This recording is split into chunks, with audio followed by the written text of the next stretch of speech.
Hello বন্ধুরা, have a good day. আজ আমি পাবদা মাছের ঝাল নিয়ে এসেছি লাঞ্চ মেনু হিসেবে।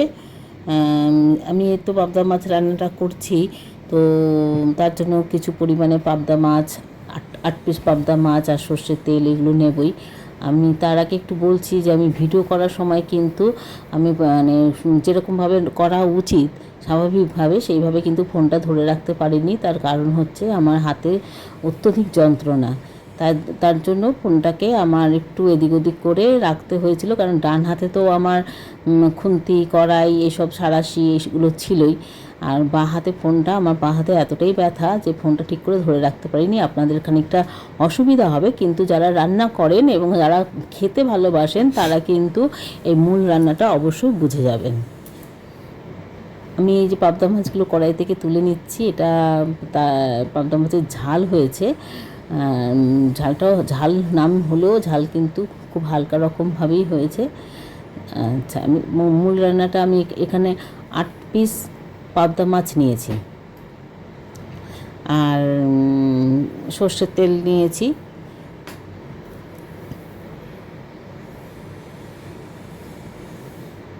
আপনারা কিন্তু লাইক, সাবস্ক্রাইব, কমেন্ট এসব কিন্তু অবশ্যই করবেন, কেননা না হলে তো আমার সত্যি মনোবল ভেঙে যাবে। আপনাদের সাপোর্ট পেলে আমার ভালো লাগবে। আর একটুখানি যে কষ্ট করেও দেখবেন, তার কারণ হচ্ছে আমি তো ক্যামেরাটা সঠিকভাবে ধরতে পারিনি। এই যে কড়াইতে সর্ষের তেল দিয়ে দিয়েছি, তেলটা কিন্তু খুব ভালোভাবে হতে দিতে হবে। আর মশলা হিসেবে নিয়ে নিয়েছি হলুদ গুঁড়ো, সামান্য একটু লঙ্কার গুঁড়ো আর নুন স্বাদ মতন। আচ্ছা, পাবদা মাছটা নুন হলুদ আমি আগেই মেখে রেখেছিলাম, তার কারণ মাছের ভেতরে একটু সময় দিতে হয়, নুন হলুদ মেখে সময় দিতে হয়। আমি 8টা মাছ রান্না করব আজকে। কড়াই তেলটা গরম হয়ে গেলে আমি একে একে করে মাছ দিয়ে দেবো। সব মাছ একসাথে দেবো না, কারণ পাবদা মাছ কিন্তু গায়ে গায়ে লেগে যায়, সাবধানে ভাজতে হবে।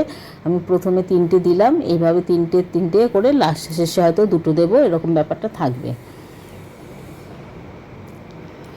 সুন্দর করে পাবদা মাছটা একটু বেশ খুব কড়াও হবে না, আবার কাঁচাও থাকবে না, সেই রকমভাবে কম আঁচে মাছটাকে ভেজে নেব। পাবদা মাছ সর্ষের তেল দিয়ে রান্না করতে হয়। এর মধ্যে ইচ্ছে করলে সর্ষে বাটাও দেওয়া যায়, কিন্তু আমি এটা একদম হালকা যেরকম দেখালাম মশলাটা, সেরকম সেই মশলা দিয়েই করব। কালো জিরা, কাঁচা লঙ্কা সম্বাদ দিয়ে আবারও 3টে মাছ দিয়ে দিলাম। এবার এটা ভাজা হতে হতে আমি মশলাটাকে জলে গুলে নিয়েছি।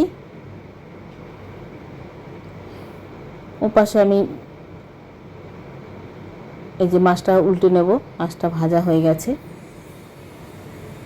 তুলে নিলাম। এই মাছের গায়ে কিন্তু একটা চুলের মতো নাশের মতো কি একটা লেগে আছে, আমি এটাকে ফেলে দেবো হাত দিয়ে, কিন্তু এখন আমি মাছটাকে আগে রেখে নিয়ে তারপরে কাঁচা মাছটা দিয়ে নিয়ে কড়াইতে ঢাকা চাপা দিয়ে এবার আমি ওই মাছের গায়ের মধ্যে যে আঁশ বা কিছু ছিল আর কি, চুলও হতে পারে, যাই হোক সেটা তো এখন আর বোঝা যাচ্ছে না, ওটা আমি ফেলে দিলাম। ফেলে দিয়ে মাথা থেকে ওটাকে আলগা করে নিলাম। মাছটা এখন এই যে মাথাহীন মাছ। তো মাছগুলো 8টা মাছ ভাজা হয়ে গেলে আমি কড়াইতে এবার এই যে তুলে নেব। কড়াই থেকে 2টো মাছ তুলে নিয়ে, এক হাতে মাছ তোলা তো বারবার করে এদিক ওদিক হয়ে যাচ্ছে। আপনারা আমার সঙ্গে থাকবেন, আর অবশ্যই কিন্তু আমার সাথে লাইক করে যাবেন, আর পারলে শেয়ার করবেন ভালো লাগলে, আর সাবস্ক্রাইব করতে ভুলবেন না। যে 2টো মাছকে উল্টে দিয়েছিলাম সেই মাছটা হয়ে গেছে ভাজা। এবার এইগুলোকে তুলে নেওয়ার পালা।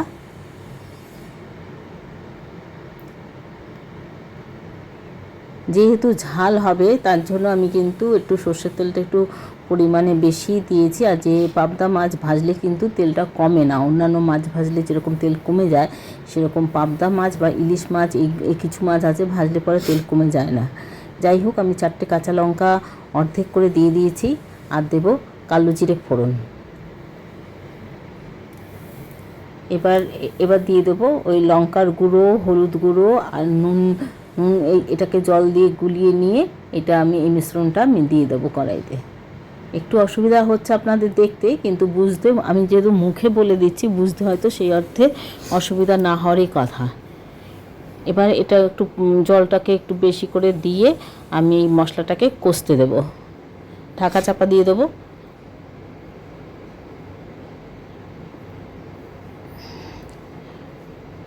4-5 মিনিট বাদে এসে, যেহেতু কম আঁচে ছিল, দেখব যে খানিকটা, এই যে দেখছি খানিকটা তেল ছেড়ে গেছে আর জল আছে, আর একটু টানিয়ে নিতে হবে। এই পর্যায়ে আমি সামান্য কিছুটা আর একটু জল দিয়ে দেবো, কেননা এই যে হলুদের যে একটা আলাদা গন্ধ থাকে সেটা মজে যাবে, তার সাথে কালো জিরে কাঁচা লঙ্কার যে একটা সুন্দর গন্ধ সেটাও কিন্তু ঝোলের মধ্যে উঠে যাবে। আমি এটাকে পুরোটাই ঢেকে দিলাম কড়াইটাকে, যতক্ষণ না আবার জলটা মজে যাবে।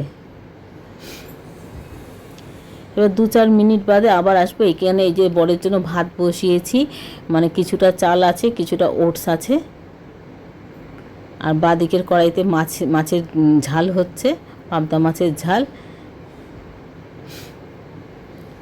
আরও রান্না করেছি, কিন্তু সবগুলো আর ভিডিও করতে পারিনি। আমি আগেই বললাম আমার হাতটা খুব ব্যথা, আমি এই একটা পদই দেখাচ্ছি আজকে।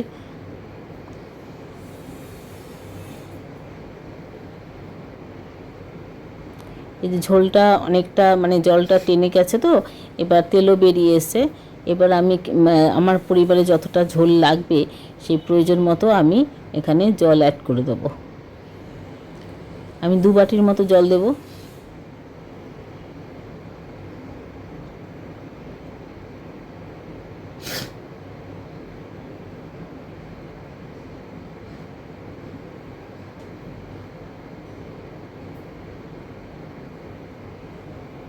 এবার আমি ঢাকা চাপা দিয়ে দেবো, জলটা যাতে ভালো করে টকবক করে ফোটা অবধি অপেক্ষা করব।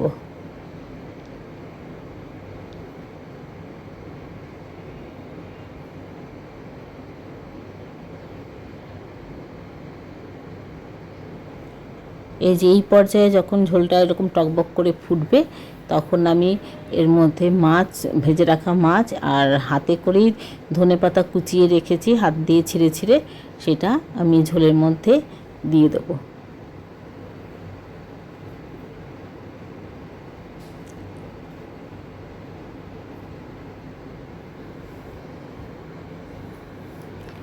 এবার এটা একটুখানি হতে দেব, খুব বেশি হতে দেব না, পাবদা মাছ তো ভেঙে যেতে পারে। একটা মানে বড় করে ফুটন আসলেই আমি এটাকে গ্যাসটা বন্ধ করে দেবো আর ঢাকা চাপা দিয়ে দেবো, তারপরে আমি ওটাকে সার্ভ করে দেবো। আপনারা কিন্তু লাইক, কমেন্ট, সাবস্ক্রাইব করতে ভুলবেন না যারা সাবস্ক্রাইব করেননি। আর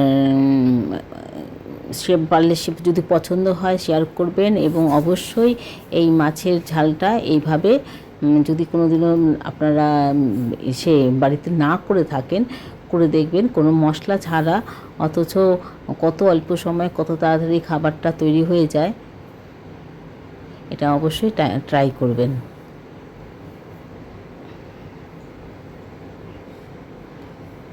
ভালো থাকবেন, লাইক, কমেন্ট, সাবস্ক্রাইব করবেন, পাশে থাকবেন।